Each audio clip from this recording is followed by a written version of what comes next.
Hello everyone, and welcome to our lesson today.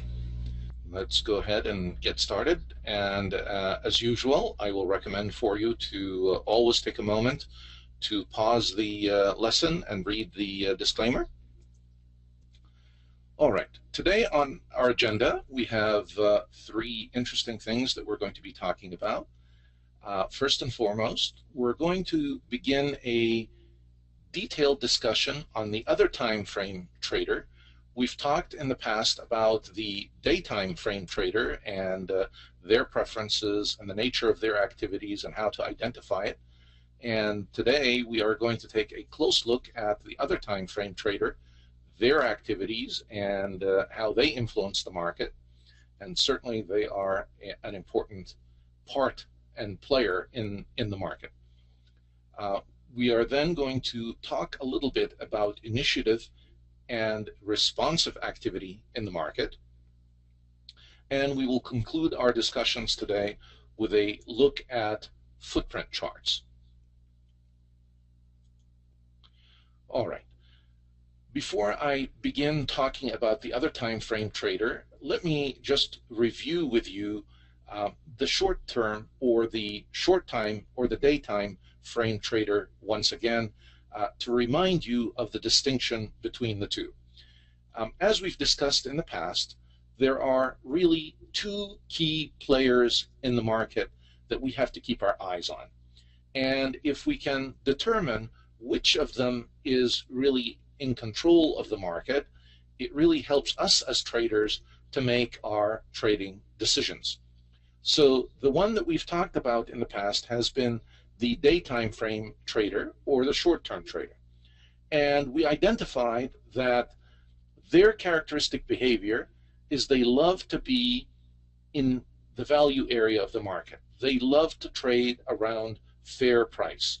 They want an area where there are lots of buyers and sellers because of the nature of the way that they trade. Since they are a daytime frame trader or a short-term trader, they're in and out of the market quickly. So they can't afford to trade on the extremes of the market. They have to trade in an area where there's a lot of two-sided trade, because this allows them the flexibility of being able to ease in and out of positions. The daytime frame trading style is one where they will go into the market with a fairly large position, but they're only looking for, if in fact we're looking at the ES Mini, they're only looking for 1 or 2 ticks in terms of profit. So they get their 1 or 2 ticks and they're out. And then they're in again with another trade, 1 or 2 ticks and back out again. So they move in and out of the market frequently, and that's how they make their profit. And therefore, they're always looking for areas of great liquidity in the market, lots of buyers and sellers. And where do we find these areas? This is really what we usually define as our value area, the area around the point of control, if you will, the fairest price of the day. That's their favorite spot to trade, because they know that if they make a trade in this area, it will allow them to come in and out of the market quickly and easily. So this is the characteristic behavior of the short-term trader. Now let's begin and talk about the other major player in the market, the other time frame trader. And we're going to talk about the other time frame trader in two terms, or we're going to use two different types of words to describe the other time frame trader. Sometimes you will hear me describe them as the other time frame trader and other times as the longer term trader. And the reason that we give them the broad name of other time frame trader is because they don't all have the same time frame. Some of them may be looking at a couple of days, some of them it may be a week, 2 weeks. It just varies all over the place. The idea, the basic idea, is that this other time frame trader is definitely looking at a longer period of time for their trading decisions than a daytime frame trader. That's the key difference that distinguishes the actions of these two different players. the time frame that they look at the market. So let's take a look together now at what are the characteristic behaviors of this longer term trader or the other time frame trader. First, I want you to know that this is the trader that actually moves the market. They have the power, the ability, and the wherewithal to create directional moves in the market. So obviously, this is also a very important player to be able to detect and identify when they are present in the market and when they are engaged in the market. Their characteristic behavior is really evident in their desire for an advantageous price. Unlike the short-term or the day time frame trader that's looking for a fair price, these longer-term traders are looking for an advantageous price. They're looking for a good deal, if you will. They want to buy at an incredibly low price so they could sell high, and they want to be able to sell at a very high price to make a big profit. So they are always found at the extremes of value. And this is how they're very different from the short time or the day time frame trader. Their perception of value is completely different from the daytime frame trader. And because they have the ability to influence the market directionally, they could set a target value and behave according to their own targets, and they have the ability to actually take an instrument from one point to the other because of their wherewithal and their ability to participate with a large volume in the market. Now, they also have the luxury of time on their side. They can wait for an advantageous price. Unlike the daytime frame trader, they don't have to be flat at the end of the day. They don't have to close their positions. They can leave them open for a week, for two, for three. It depends. It's going to vary from one other time frame trader to the next, but they have more flexibility. And so this gives them the ability to really work in the market in a very different way from the short time frame trader. Imagine, for instance, just as an individual, if you needed to buy an item, be it a computer, a television, or a telephone, or whatever item that you wanted to buy. And if you had to have it right now, you are probably going to pay more for it. But if you had the luxury of time, you were not in a hurry, you can wait for it to go on sale, you can wait for it to buy it at a discount. So when you have more time to make your decision, this gives you an advantage in the market. And longer term traders have this advantage in the market. They're always looking for a bargain. Now, how they determine where the bargain is really the key. And they certainly do their own market analysis and market studies, and these long-term traders identify certain levels in the market where these deals are found, and when the price hits these points, they in fact act upon it quickly, and they also can come in to influence the market to drive price into a particular direction that they want, so they could either buy or sell. That's how powerful these players are. All right, so to review again, when we look at the profile in general, we find that the value area will exist where there are lots of prints, lots of TPOs, and this will define for us the area of fair price. So where are we going to see these long-term traders coming into the market at advantageous areas, at the extremes, if you will? So up here, this is the advantageous area for a long-term seller. If they perceive that the price has gone far too high, now is the time for them to come in as a seller, because it's advantageous to sell at this point. And on the other side of the coin, they're looking for the advantageous area to buy. And so if price drops to a certain point, they will come in and buy at this point because they will feel like they are getting a deal.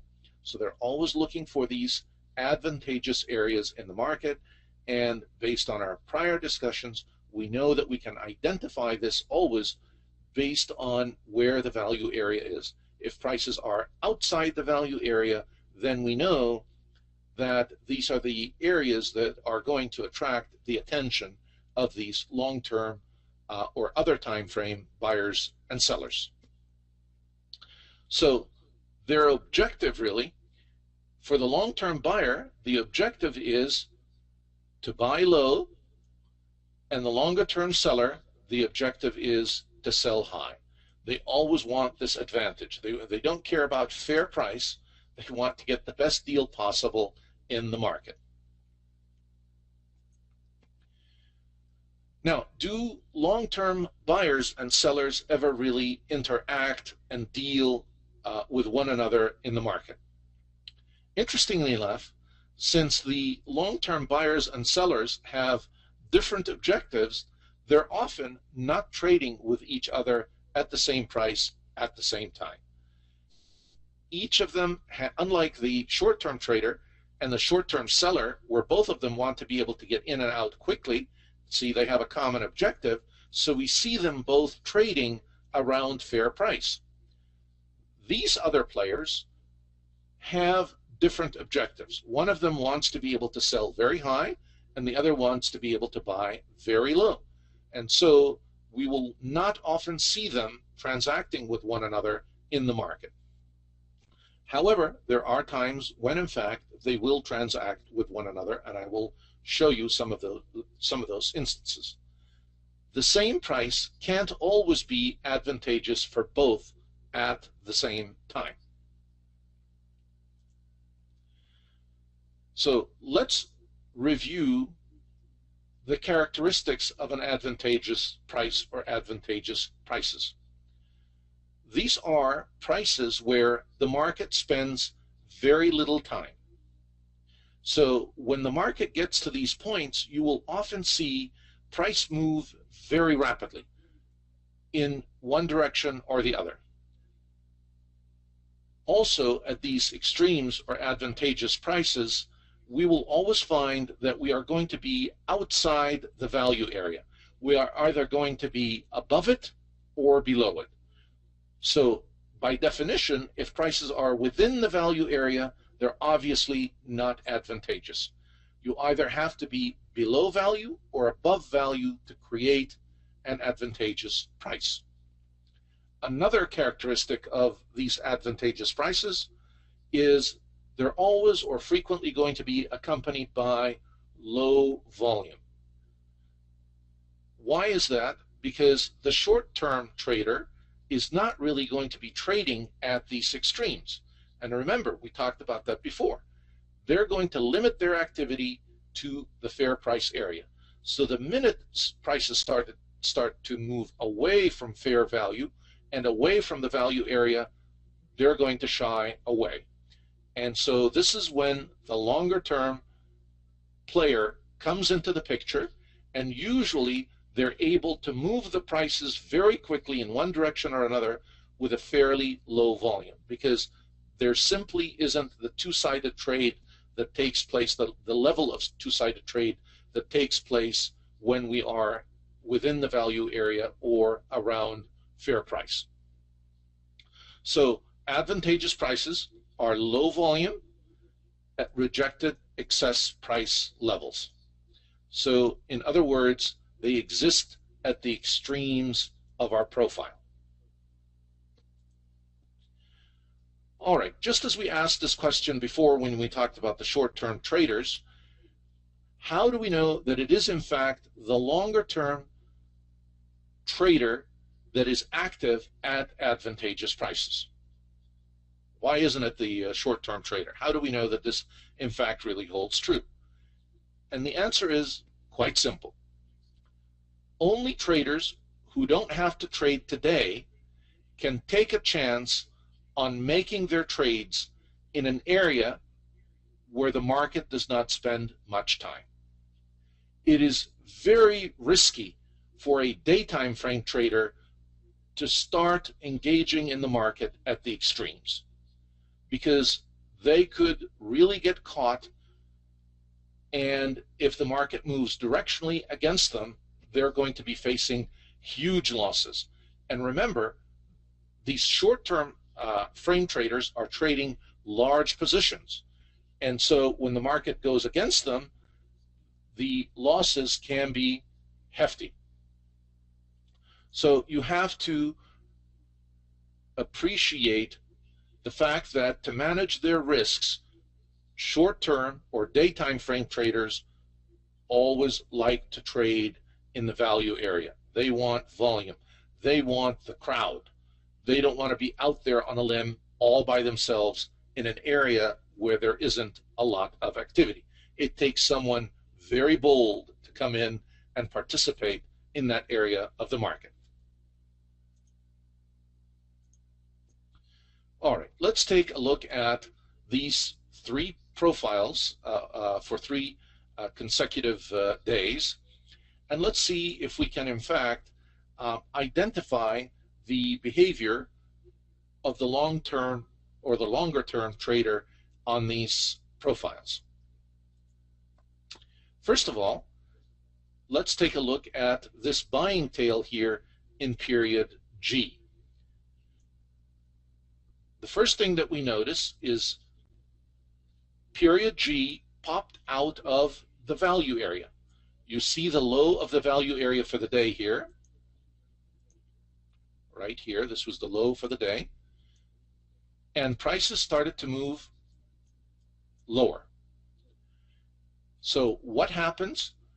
The longer term trader steps in and begins to buy immediately, creating this buying tail that we see. That is the characteristic behavior of the longer term buyer. They stepped in. Now, at what point will they step in? Really, there are certain levels, and basically we go back to our discussion of support and resistance, and they make their decisions based on these levels and their analysis of the market. However, we can always detect their footprint, because as price deviates away from the value area, we begin to look at price and see what is going to happen. Is price in fact going to continue to drop, or is someone going to pick up the price and take it back into the value area? And in this case, sure enough, the price was picked up at this level right here, and it was brought into the value area. Now, it is always very, very important to look at two things when we are analyzing the behavior of these longer-term traders. The first is to take a look at the period that follows immediately after the first period that broke through the value area, and see how prices reacted to that break of the value area. And if you notice, in this case, period H brought us back closer to the value area, and in fact it moved right back into the value area. So it told us that this longer term buyer was committed to buying and continued to buy, and this brought the value right back into the value area. By the same token, you also want to look at the volume. And notice what I talked about just a couple of slides earlier. These areas, or advantageous price areas, are characterized by low volume. Look at the further away that we move from the value area, the smaller and the lower the volume. Take a look at the area where there's fair price. The volume is much greater. And this is evident immediately in areas where we get into advantageous prices. The volume drops significantly. The daytime frame trader runs out of the market. This is not an area where they want to be trading. They certainly sit this out until value comes back into the market. So they're far more comfortable taking a trade at this point in period H buying along. Now I see the commitment of someone to prices. They think they're advantageous at this point. This is a really good deal, a good point to buy. And sure enough, prices continue to take off and go up from this point on. All right, now let's take a look at this next day here. Once again, when do we begin to detect the activity of a longer term buyer or seller? When prices move out of the value area. And sure enough, value again, or prices again, dropped below the low of the value for the day. And certainly here they dropped below the value of the prior day in period A. So when prices dropped, this obviously long-term buyer came back in on the following day, stepped in and bought and brought them back into value area. Now, look again with me at what happened the second period. The second period, it dropped all the way back down to test the same level where the buying occurred, and it held again.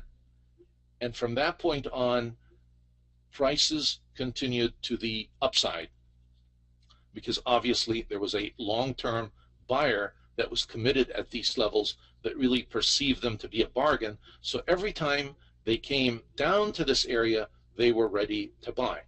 Now, it took a little bit longer here, and so if you notice, the volume was certainly a little bit more than it was on the prior day.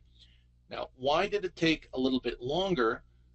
Because obviously there was another seller, and probably a longer term seller, that was selling at this point, and but the buyer was able to eventually overcome. And we will talk in more detail about this phenomena or this type of behavior when we talk about initiative and responsive behavior in just a little bit. All right, let's take a look at the third day. Even though prices have moved up quite a bit, take a look here. As soon as prices drop, and now in this case, when prices are dropping outside value area, what is happening is we are really watching a longer term seller in action. But what happened is the same buyer still perceives value to be low at this point, and so they came in and they picked prices and took them back up to the value area. So this buyer that probably started here and here was still committed to a higher level and continued to take prices higher and higher. All right, now let's review again.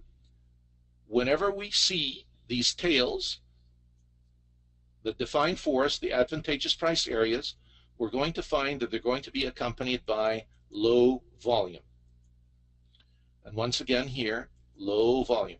It's certainly always going to be lower than the volume that we will see in the value area.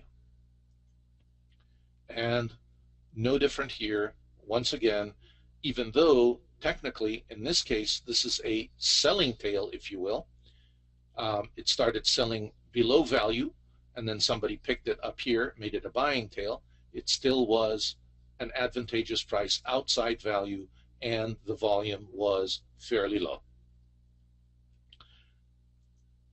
All right, now let's talk about a very important concept, and this is a concept that you will not find discussed or talked about in many areas. Actually, a lot of the things that we are talking about here you probably will not hear anywhere else. Let's talk about initiative versus responsive activity. And this is very important to also be able to detect, because it gives me an idea about the conviction of the actions of this longer term trader.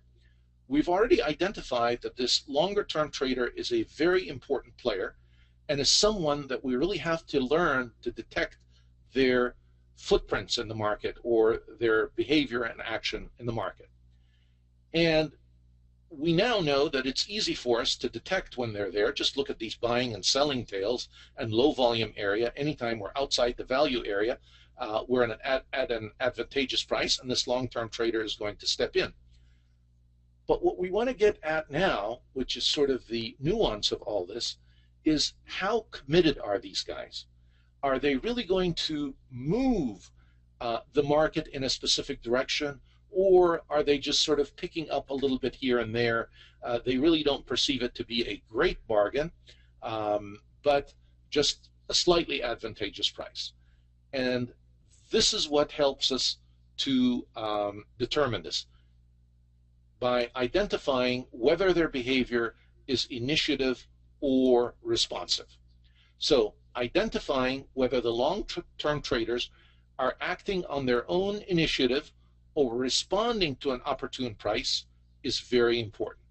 Are they the ones that are really initiating the move, or are they simply responding to something that's happening in the market? And this identification will help us dramatically in understanding their influence in the market and being able to take trades on their coattails in the same direction that they're moving the market. So follow with me here so you can learn how to detect if in fact it's initiative or responsive behavior. And if it's initiative, you want to be part of it as quickly as you can be. All right. Initiative buying is any buying that occurs within or above the prior day's value area.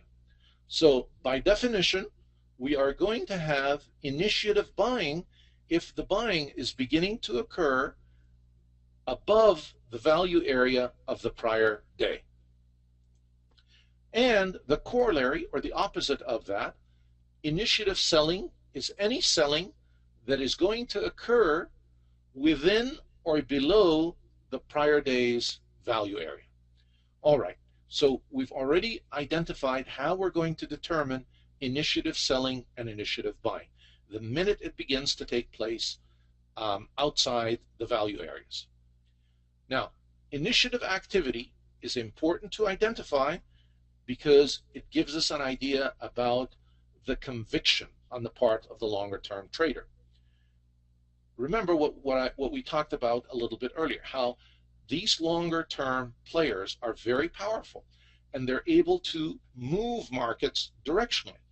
So if I can detect their initiative when they're starting to move the market, and I can in fact go in on their coattails, I am really going to make some good money. So this is why it really behooves me to be able to identify this behavior in the market. Responsive activity, on the other hand, is the opposite of initiative activity. Buyers are simply responding to prices below value, and sellers are simply responding to prices above value. So the longer term trader is not really initiating the move. They're not the ones that have decided we're going to take the market up. They're simply sitting there on the sidelines watching the market, and all of a sudden they see that there's a good price here, so I'll come in and buy a little bit. You will find that if this is the behavior, it's responsive, it will not be anywhere near as powerful as if it were in fact initiative. And quite often traders can get fooled in the market when they make the mistake of identifying responsive behavior as initiative behavior. So you need to really sort of develop the art and science of being able to discern the difference between these two, because obviously both of them are going to take place outside the value area. All right, so let's take a look at an example here and see if we can in fact work together to discern which of the two behaviors it is. In this case, prices started to drop below value area really in period W, and then they came back up, and then period Y. Now notice what is happening here, why this is responsive. because every time it drops a little bit, the seller comes in and picks it up and brings it back towards the value area again. If in fact it was initiative, we would see it continue in the opposite direction. So we have responsive selling and then a little bit of initiative buying. Responsive selling in that when prices start to drop outside of the value area, they are now going into an area where it becomes attractive for the buyer to buy. And all of a sudden, when the buyer is buying, the seller is responding. And so we get some responsive selling. And the move up really is not sustained for very long. All right, let's take a look at initiative activity and see what happens when prices in fact begin to move outside the value area. And remember now, where is the first period that prices began to move outside the value area of the prior day? And in this case, on the 14th, we will, if we look closely here, we will see that the first print that we got outside the value area of the prior day was really in the B period, if you will. But since the value area of these 2 days are so close, I would look at the C period as the period when we really began to get outside of the top value area of the previous 2 days. So prices now are starting to move outside value. Is it initiative or is it responsive? Well, since it's beginning the move up, it's certainly initiative. Has it been met with responsive selling? Yes, we did get a little bit of responsive selling. But then what happened? When we got a little bit of selling, prices did not deteriorate that far back. They did find support at the top of the value area here. If you notice, period D only dropped 1 print below the value area, and then prices started coming back up again. But notice, even more importantly, they superseded period C. So now period D has a higher high than period C. Now remember our definition of an uptrend: higher highs and higher lows. Take a look at period C and where the low was for period C, and then take a look at period D and where the low was for period D. We have a higher high for period D and a higher low. Classic definition of an uptrend. So I have the characteristics of initiative buying. Now, if I wanted to, I probably would be very comfortable taking a long position at this point of support here, right at above value. And if in fact, when D drops down here again and prints this low, and then I see it start to climb back up again, this would be a good entry for a long position because I've identified initiative buying. And sure enough, E period continues up, and then F period continues up even further, and then G goes up a little bit more, followed by H, I, J, K, and prices continue to move higher and higher.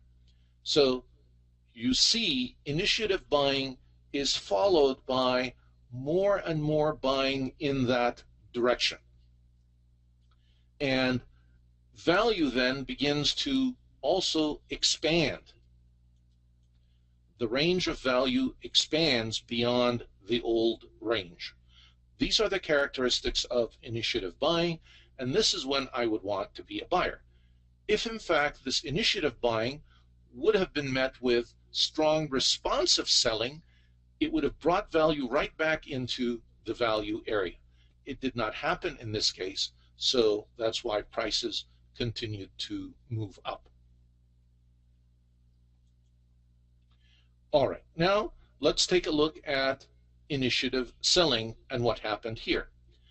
Why is it initiative selling? Well, prices started to drop below my value area for this day and below the prior day as well.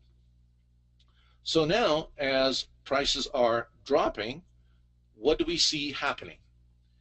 Initiative selling, but it was met with responsive buying. And it brought us right back into the value area again. So if I would have made the mistake of thinking that this was going to continue and shorted at this point, I would have really been hurt, as I got met with this responsive selling and prices continued to go back up into the value area. Now you see the responsive buying in B period.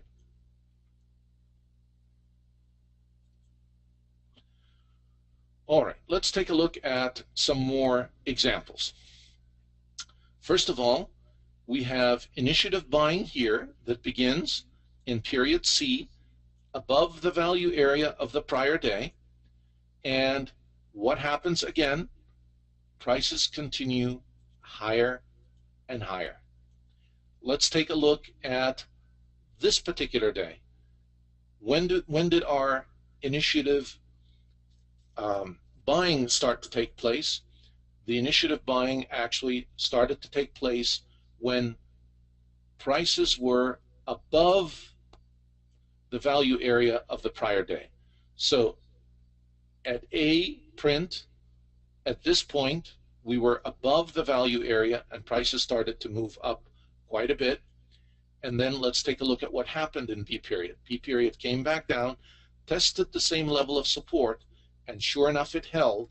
And what happened? Prices did end up moving back up again, and the same pattern of an uptrend. The B period had a higher high and about the same low. But C period, on the other hand, started to have a higher high, but a lower high, but a higher low. The trend really was not very strong, and sure enough, if you notice, prices were confined to a small value area and did not continue to move the way that we saw them move in this prior area. So you see, initiative buying will not always develop in the same manner. It is all going to depend on what happens in the following periods and what level of responsive selling are we going to encounter to the buying, and vice versa. If we have initiative selling, what is the level of responsive buying? So let's take a look now at an example of actual initiative selling. When did the initiative selling begin? When prices began to drop lower than the prior day's low value area. And this started very early in the morning. And notice what happened. We opened up here, right a little bit above the POC of the prior day in the value area, and prices continued to drop, and they dropped below the value area of the prior day, all the way to almost the high of this day's value area. And then what happened? We saw that B period prices came back up, but when they came back up, they couldn't even make it through the low of the prior day. And this gives us a very strong indication that this is initiative selling. The seller, in this case, the long-term seller, is committed. They're really going to be selling quite a bit. And this would be a good point to begin a trade, to take a short or to move with the seller in a downward direction. And sure enough, watch what they do. They take prices even lower and lower. C period goes lower, D period even lower yet, E, F, G, and prices continue to drop quite a bit, and the value area for the whole day is significantly lower than the prior day. So this is when there is conviction behind the initiative selling, and it has not really been met with strong responsive buying. The buyer really, the long-term buyer, sort of agreed with the seller. This was not a good time for them to be buying. The value that they wanted to buy at is probably going to be quite a bit lower, and you will see them step into action at some point, but it is much lower than where prices are at this point. Now, we try to discern some of this behavior and detect it simply by looking at the profile. However, we have with us another very powerful tool that we should not overlook that will really help us dramatically in being able to identify initiative versus responsive behavior, the level of volume, and so on. Actually, it helps us to the point that I call it our X-ray vision, the footprint chart. And I've talked a little bit about the footprint chart in the past, and I want to talk a little bit about it a little bit more today, and we're certainly going to talk about it a lot because this gives us information that is very valuable, and if we learn to interpret it, it can tremendously help our understanding of the market and our ability to move in harmony with the market. All right, so the footprint chart is, again, something that we can easily produce in the market delta. And tomorrow in our lab, I will cover some of this as I did in the earlier labs with some of you in terms of how to get the chart and change some with parameters and so on. But let me begin with this first basic chart, which is a chart that shows us simple bid and ask. On the left-hand side is the number of contracts that were transacted at the bid. On the right-hand side is the number of contracts that were transacted at the ask. So at each of these price levels, I have X-ray vision. I can actually take a look now and tell you during this period of time, which was a 5-minute increment, how many transactions, how many contracts were sold at bid and how many were sold at ask. This is very helpful and very powerful information. All right, the bid is on our left side and the ask is on the right-hand side. Okay, so bid and ask information. There is another feature. These footprint charts can be customized and changed in a variety of different ways. And each way that we customize and change them gives us different types of information that we can use in different ways. And we will look at these different charts and we will use them in a variety of different ways. I just want to begin introducing these basic concepts to you, and then we will integrate them into some of the other concepts and show how the footprint can really be a great asset in helping us detect early initiative buying, responsive selling, some of these concepts that we're talking about, long-term behavior, short-term trader behavior in the market. So the next thing that you need to be familiar with is the concept of the delta and how we calculate a delta. A delta is nothing more than the difference between the number of contracts at bid and the number of contracts at the ask. So if we take a look at these two charts, and they're really two charts of the same exact picture, but shown in a different manner. On the right-hand side, the chart is showing me my delta, and on the left-hand side, it is showing me bid and ask. So let's take an example here and pick a number and show how we actually calculate the bid and ask. Let's take a look at this cell here. We have 94 at bid, 206 at ask. So 94 contracts traded at the bid and 206 were traded at the ask. The difference between the two is my delta. If I have more contracts traded at the ask, then I have a green, or what we call a positive delta. Again, let me review one of the very early concepts that we discussed to make sure that you remember it and are comfortable with it. In the auction market,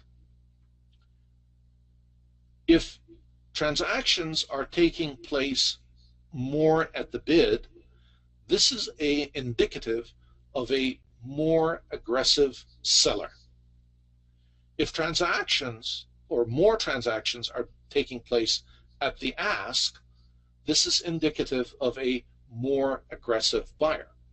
So therefore, when I look at the bid and ask numbers, and I have 206 at the ask versus 94 at the bid, obviously, in this case, at this price, at this moment of time, the delta was positive, meaning that the buyers were more aggressive in the marketplace. So already, based on the footprint chart, I can take a look at any point, price point in time, and tell you who was the more aggressive at that price. Was it the sellers or was it the buyers? And if in fact it was the buyers that were more aggressive, what is this likely to do to prices in the market? And the answer should be obvious. We should see prices go up. And take a look at what happened on the following candle. Sure enough, in that 5-minute time frame, prices did go up. Now, you have to put things in perspective. We don't expect them to go up to the moon or, a huge up move. We're looking at 5-minute charts. So based on this 5-minute increment and what we saw in the market, we knew that prices were going to move up probably 2 or 3 ticks. And sure enough, they moved 1, 2, 3, 4 ticks above. So this is where this information becomes very helpful. When I begin to see more aggressive buyers in the market, I know that prices are likely to continue to move in an upward direction. On the other hand, when I begin to see that in fact it's the bidders, or it's really now the sellers that are becoming more aggressive, that more prices are, or more is selling at the bid relative to what is selling at the ask, prices are going to decrease. So you begin to see the power of the data that the profile can provide to us, and how this can be tremendously helpful in our analysis. And it is not about either or, it's really about using the power of both together, the profile along with the delta, or the footprint charts. Now, there's also another indicator which we talked about before, which is called the volume breakdown indicator, and this shows us a visual representation of the actual delta for each time bar. So in this case, we had a big positive delta, and sure enough, prices went up. In this case, we had a negative delta, and sure enough, prices went down. So these help us to visually see what is happening in the market. All right, so the delta that you see down here is for the entire bar, not for any one specific cell. The calculation that we did was just for each cell, not for the entire bar. Although, when we look at the footprint price statistics, the software is also able to calculate it for the entire bar. Now, sometimes we're going to get an interesting phenomena, which we call the delta divergence, where in fact prices will be moving lower, but the delta will be higher. and often the delta will win out, and you will see prices move up a little bit. All right, another way that we can display and look at the footprint chart is the bid and ask volume.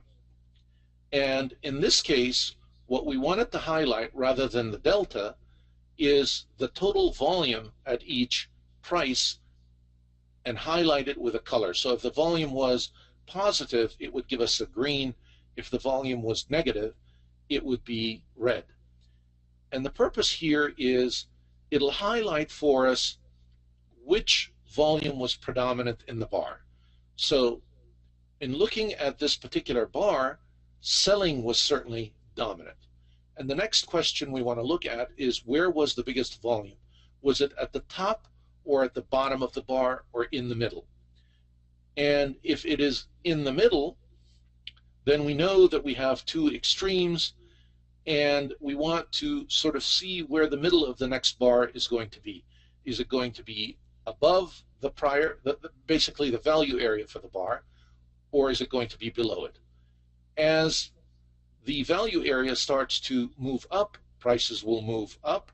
If the value area for the bar moves down, you're going to see prices continue to move down.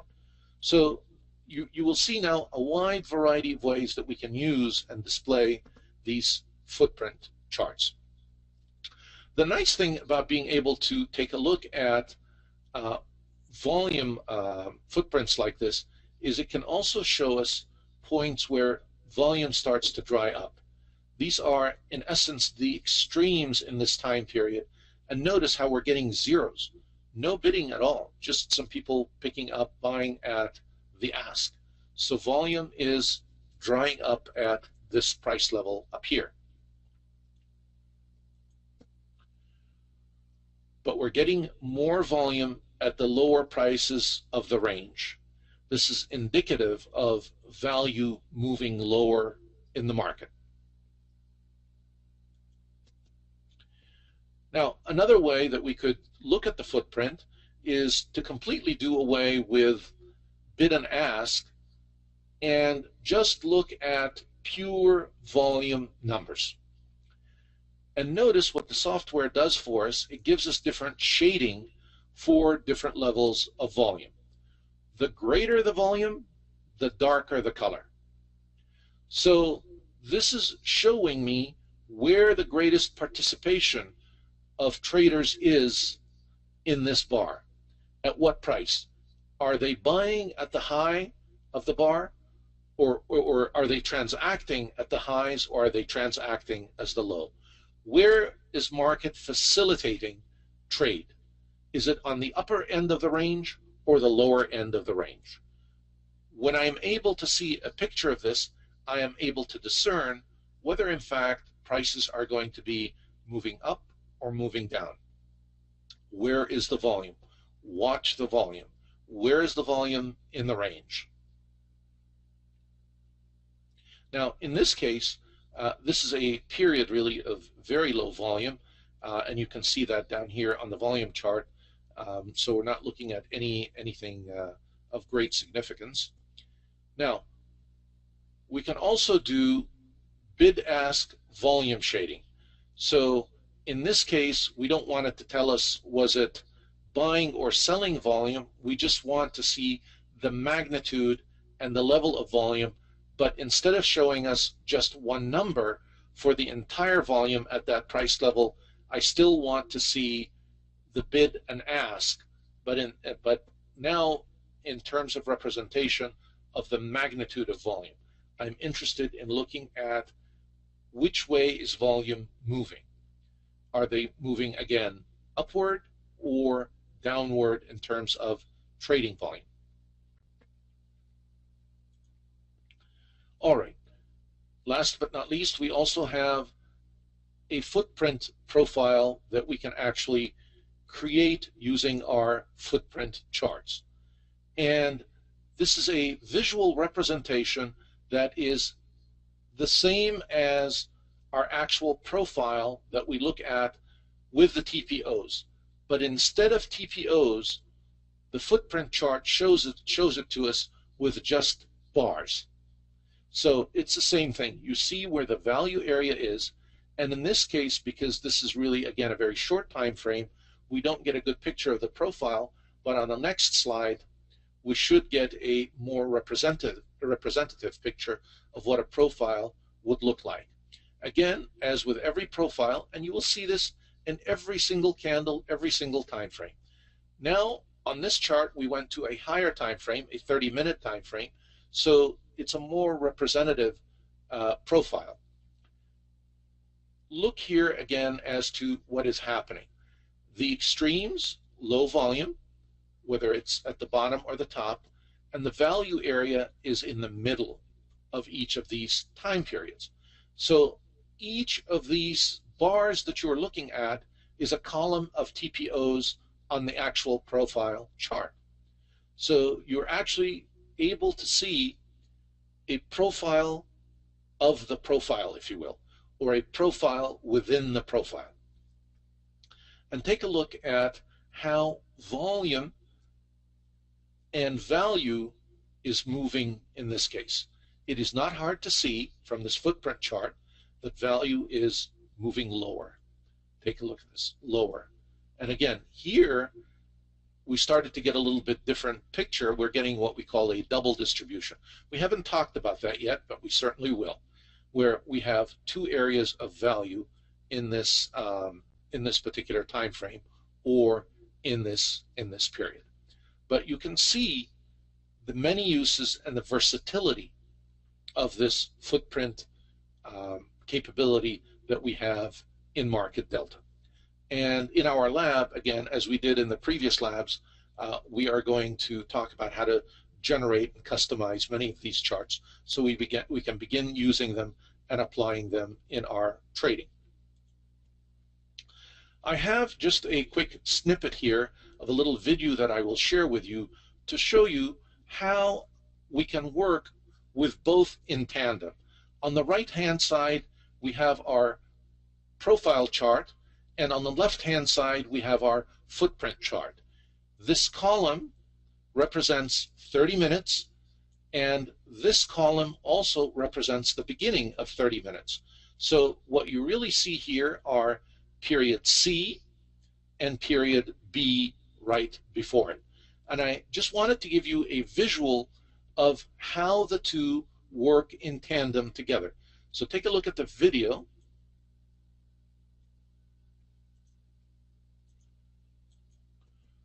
Get the video going here. And watch that as prices are changing on the profile, when we only look at the profile, we're only looking at the letters. But here, I am actually seeing what is physically happening in real time at every print that takes place on the chart.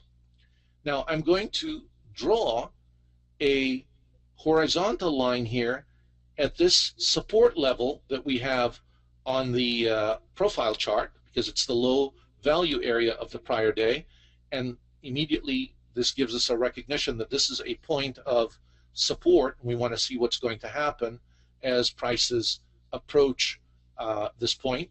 Actually, this line represents the low of the initial value area here. So I can use the two in tandem. Another interesting feature about these footprint charts is you can actually put other indicators on the footprint chart. So it really helps us to augment and supplement the information that we get from the profile itself. The footprint gives us what I call the X-ray vision into what is actually happening in each of these prints as they print. Where is the activity here? And if you notice in period C, we're still confined to a very tight value area, and most of the value is just in these two prices here. And if we looked a little bit closer, you will see that most of the activity, or the greater portion of the activity, is really on the bid side, indicating that there's still quite a bit of selling pressure in the market. We will look at many more examples of these, but I wanted to begin to introduce you to the ability to work with the footprint chart in tandem with the profile chart, because you will find that that will be a great asset for you in your trading. And it looks like with that we have come to the conclusion of our lesson for today.